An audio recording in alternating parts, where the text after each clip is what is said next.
திருவிளையாடற் புராணம் இதை இயற்றியது பரஞ்சோதி முனிவர் அப்படின்னு பார்த்துட்டோம். இதை பற்றின கண்டென்ட்டு கவர்மெண்ட் நோட்ஸில் கொடுத்ததை நம்ம ஏற்கனவே பார்த்தாச்சு. இது ஸ்கூல் புக்கில் உள்ளது கொடுத்துருக்காங்க.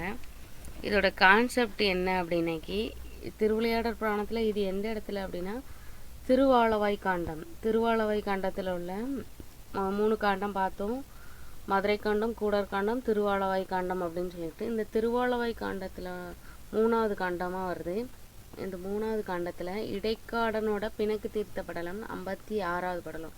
மொத்தம் 64 படலம். அதில் இது 56வது படலமாக இடைக்காடன் பிணக்கு தீர்த்த படலம் வருது. சரிங்களா? ஸோ இது எந்த காண்டம் அப்படின்னா திருவாலவாய் காண்டம்.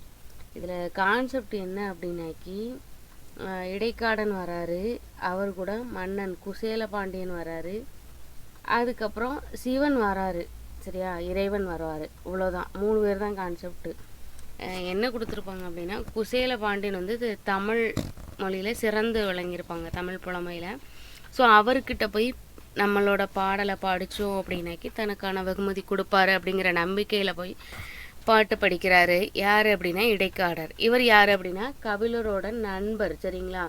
ஸோ போய் இப்போ படித்த இடத்துல அவர் வந்து பாட்டை கேட்டிருக்கலாம். ஸோ மதிக்கவே கூட இல்லை. அப்படிங்கிறப்போ கொஞ்சம் கோபம் வருது. ஸோ நேராக போய் மன்னன்ட்ட முறையிடும்போது கடம்பவனம் அப்படிங்கிற ஒரு இடத்துல தான் அந்த கோயில் அந்த கடம்பவனம் சுற்றி வயல் நிறைந்த பகுதிகளில் அந்த கோயில் இருக்குது. ஸோ அந்த இடத்த விட்டு நீங்கி திருஆலவாய் அப்படிங்கிற இடத்துக்கு வந்து நீங்கள் குடியிருக்கணும் அப்படின்னு சொல்லிட்டு இடைக்காடனார் வந்து வேண்டுறாரு. உடனே இறைவனும் அவரோட பேச்சை கேட்டு நண்பருக்கு மதிப்பு கொடுத்து ஸோ அந்த இடத்த விட்டு நீங்கி வந்துடுறாரு. ஸோ இவர் நீங்கினதை லிங்க வடிவம் தரித்து இருந்த இடத்துல அவர் இல்லை, கோயிலில்.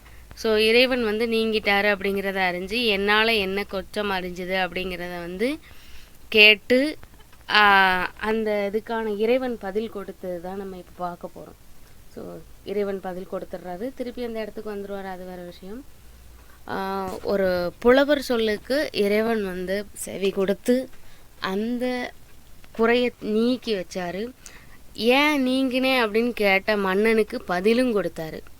ஸோ அதுதான் இதில் கான்செப்ட் ரொம்ப முக்கியமானது. ஸோ அதை நீங்கள் தெரிஞ்சுக்கணும்ல. அந்த பாடலை வந்து நான் படிச்சிடுறேன், பொருளையும் சொல்லிடுறேன். சரிங்களா?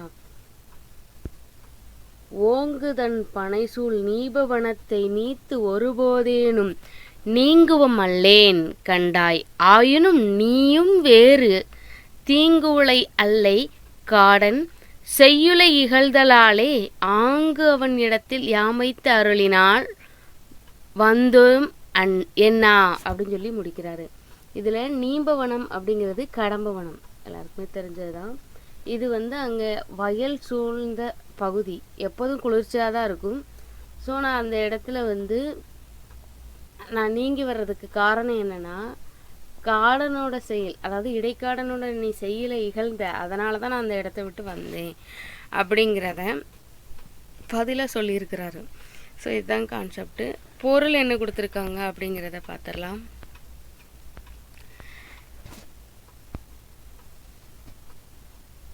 இறைவன் வந்து சொல்கிறாரு மன்னன்கிட்ட, சிறந்த குளிர்ந்த வயல்களில் சூழ்ந்த கடம்பவனத்தை விட்டு ஒருபோதும் நீங்க மாட்டோம், நான் ஒருபோதுமே போகமாட்டேன். நீ என்ன பண்ணியிருக்க அப்படின்னா இடைக்காடனோட பாடலை இகழ்ந்த குற்றம் தவிர வேறு குற்றம் உன்கிட்ட கிடையவே கிடையாது. ஏன்னா நீ எனக்கு அவ்வளோ பண்ணியிருக்க அப்படிங்கிறத இதிலே சொல்லிட்டாரு. ஸோ அதனால தான் இடைக்காடன் மீது நான் எவ்வளோ அன்பு வச்சுருக்கேங்கிறத தெரியுதா. ஸோ நான் அந்த கோயிலை விட்டு வெளியில் வந்துட்டேங்கிறத சொல்லியிருக்காரு. ஸோ இது ரொம்ப முக்கியமானது. ஒரு புலவருக்கு ஒரு இறைவன் வந்து பதில் கொடுத்துருக்காரு. அதாவது வெளியிலவே போயிட்டாரு. அதே மாதிரி நான் ஏன் போனேன் அப்படிங்கிறதுக்கு திருப்பி கேட்ட மன்னனுக்கு ஏன் போனேங்கிறத மன்னனுக்கு சொல்லியிருக்காரு. அப்படிங்கிறது தான் இந்த திருவிளையாடற் புராணத்தில் திருவாலவாய் காண்டத்தில் 56வது படலத்தில் சொல்லியிருக்காங்க. மொத்தம் 64 படலம், அதில் 56வது படலத்தில் இதை சொல்லியிருக்காங்க. கான்செப்ட் என்ன அப்படின்னா, இடைக்காடனோட பிணக்கு தீர்த்த படலம். இடைக்காடனுக்கும் மன்னனுக்கும் பிணக்கு ஏற்படுது. ஸோ அந்த பிணக்கு தீர்க்கிறதுக்காண்டி கோயிலை விட்டு வெளியில் போகிறாரு, திருப்பி அதே இடத்துக்கு வந்துடுறாரு. ஸோ அதை தான் இதில் சொல்லியிருப்பாங்க. ஸோ இதில் என்ன கொடுத்துருக்காங்க அப்படின்னா, நுழையும் முன்னாடியே ஒரு கான்செப்ட் கொடுத்துட்டாங்க. கற்று இருந்தாங்க அப்படின்னா அவங்க எந்த இடத்துக்கு போனாலும் அவங்க சிறப்பு தான். ஸோ ஒரு கற்றவங்களோட பேரை கேட்டு அந்த கோயிலில் இருக்கிற இறைவனே வெளியில் போயிருக்காரு. ஸோ அதுதான் சொல்லியிருக்காங்க. அரசரும் புலவருக்கு கவரி வீசினாங்க அப்படிங்கிறத சொல்லியிருக்காங்க. அடுத்து இறைவனும் அதுக்கப்புறம் கொஞ்சம் கொஞ்சம் கொடுத்துருப்பாங்க. இது கவரி வீசின ரிலேட்டடாக வந்து கொஸ்டின் கொடுத்துருப்பாங்க. இந்த இடத்துல பாக்ஸ் கண்டென்ட்டு